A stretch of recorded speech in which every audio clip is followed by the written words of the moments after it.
SSC JE के exam hall के अंदर आपकी क्या स्ट्रैटेजी रहनी चाहिए ताकि आपके ज्यादा से ज्यादा नंबर बन सकें, आप स्कोर ज्यादा कर सकें और गलतियां कम हो। चलिए थोड़े कुछ पॉइंटर्स आपको बताता हूं जो हर साल बच्चों के लिए काम आते हैं और ये गोल्डन रूल्स भी हैं। देखिए, सबसे पहला मैं आपको बता देता हूं, पेपर में आप जब जाएंगे, ठीक है, आपको सबसे पहले पेपर को देखिए, कई बार ऐसा होता है कि जब हम पेपर में जाते हैं और हमने पहला क्वेश्चन किया, मान लेते कर लिया, दूसरा कर लिया, तीसरा कुछ थोड़ा सा लेंदी सवाल आ गया, हम उसी के ऊपर अपना समय लगाते रहते हैं, जिसकी वजह से आगे के कई सारे क्वेश्चन जो हम कर सकते थे वो रह जाते हैं। तो सबसे पहली स्ट्रेटेजी यहां से निकलती है इसी ऑब्जर्वेशन से कि क्वेश्चन रीड करिए, जो आता है लगाइए, जो नहीं आता है छोड़ दीजिए, या फिर जो आपको लग रहा है लेंदी अभी समय ज्यादा लगेगा उसको छोड़ दीजिए। यानी कि सिर्फ क्विक क्वेश्चंस को देखिए और आंसर करते चले जाइए। जो टाइम कंज्यूमिंग क्वेश्चंस हैं उनको मार्क करके छोड़ दीजिए अभी के लिए, ठीक है ना। जिनको आपको लग रहा है कि मेरे को डाउट है या जिनको लग रहा है कि यार अभी टाइम ज्यादा लगेगा इसको करने में, ठीक है, तो उनको अपना छोड़ दीजिए, ठीक है। तो टाइम कंज्यूमिंग क्वेश्चन और डाउट वाले क्वेश्चंस को एक बार के लिए छोड़ दीजिए, ठीक है। अब इससे क्या होगा कि आप उन सभी सवालों को जल्दी जल्दी लगा देंगे जो आपको पता है क्विक क्वेश्चन है, पढ़ा आपको आता था, आपने देखा, आंसर किया, बात खत्म। अब आपने वो सारे सवाल लगा दिए और कम समय में लगा दिए। अब जब तक आप आखिरी में पेपर के पहुंचते हैं तब तक आपको एक ऑब्जर्वेशन आपके दिमाग में, बैक ऑफ द माइंड में बन जाती है कि यार ये जो डाउट में जिन क्वेश्चंस में था इनमें से कुछ क्वेश्चन ऐसे थे जो मुझे पता है कि नहीं आते। अब आपने समय ले लिया है बैक ऑफ द माइंड में, तो आपको क्लैरिटी बिल्ड हो गई है। अब आपको पता है कि कौन से क्वेश्चन मुझे नहीं करने हैं। अब आपको पता है कि किन क्वेश्चन को मैं कर सकता हूं, टाइम कंज्यूमिंग क्वेश्चन कौन से। आपने टाइम कंज्यूमिंग क्वेश्चन में अपना टाइम अच्छे से दिया, ठीक है ना, और उनको भी अच्छे से अटेम्प्ट किया।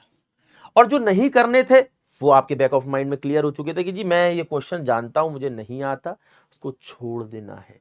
क्योंकि एक कॉम्पिटिटिव एग्जाम के अंदर ये स्ट्रेटेजी बहुत इंपॉर्टेंट होती है फॉलो करनी, कि जितने आपको क्वेश्चन अटेम्प्ट करने की क्यूरियोसिटी होनी चाहिए उतने ही आपके अंदर एबिलिटी होनी चाहिए जो क्वेश्चन आपको नहीं आते उनको छोड़ने की। मैं हर साल बच्चों से बात करता हूं, हर साल मेरी उनसे चर्चा होती है और मुझे ये बात पता चलती है कि सर, वो मेरे सर, आपने बताया था कि सेफ अटेम्प्ट 140 रहेगा, 130 रहेगा, तो सर मेरे बन रहे थे 110, तो मैंने सेफ अटेम्प्ट के लिए मैंने 140 क्वेश्चन लगा दिए। मैंने कहा कुछ तो सही हो ही जाएंगे, और सर उसमें ऐसा हुआ मेरे 25 गलत हो गए, तो सर मेरे नेगेटिव बहुत हो गए। देखिए दोस्तों, अटेम्प्ट बढ़ाने के चक्कर में, ठीक है ना, अटेम्प्ट इंक्रीज करने के चक्कर में तुक्का नहीं मारना है, क्योंकि ये तुक्का मतलब एग्जाम के अंदर नेगेटिव मार्क्स होता है। जो आपने सही सवाल जो आंसर किए थे उनसे अगर मान लेते हैं आपके 125, मान लेते हैं जितने भी आपने 160 अटेम्प्ट कर दिए फॉर एग्जांपल, लेकिन उसमें सही कितने आपके 120, ठीक है, यानी कि 40 गलत है। तो यानी कि आप अगर सही सही अटेम्प्ट करते तो सिर्फ 120 अटेम्प्ट करते, आपके कितने नंबर बनते 120, लेकिन आपने कितने किए 160 अटेम्प्ट।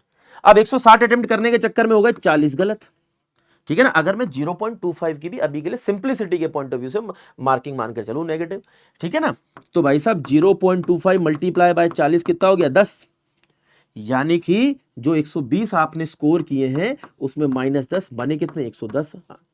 अब मान लेते कट ऑफ का 118, आपका 120 पे क्लियर हो जाता, लेकिन आपके कितने बन रहे 110, क्योंकि आपने नेगेटिव कर दिया तुक्के मारने के चक्कर में, ज्यादा अटेम्प्ट के चक्कर में।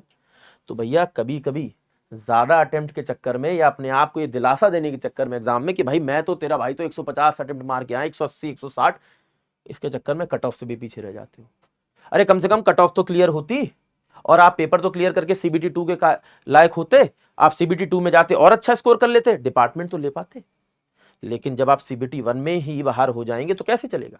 तो ये कुछ बेसिक स्ट्रेटेजीज हैं, ठीक है। अच्छा, एक स्ट्रेटेजी ये भी है, देखिए ये कोई मतलब रॉकेट साइंस नहीं है जो मैं बताने जा रहा हूं, ठीक है, लेकिन इसको भी फॉलो जरूर करना। अक्सर ऐसा होता है जब हम पूरी मेहनत हमने पूरे साल में लगाई होती है तो हमारी नींद उड़ जाती है आखिरी दिन, हमें भाई साहब चैन नहीं पड़ रहा होता है कि भैया सुबह पेपर है, टेंशन है, ये है वो है। देखिए मैं मानता हूं कि जब हम पूरी मेहनत करते हैं दोस्तों तो नींद उड़ जाना एक आम बात है, दिमाग पर प्रेशर आना एक आम बात है, चिंता एक आम बात है।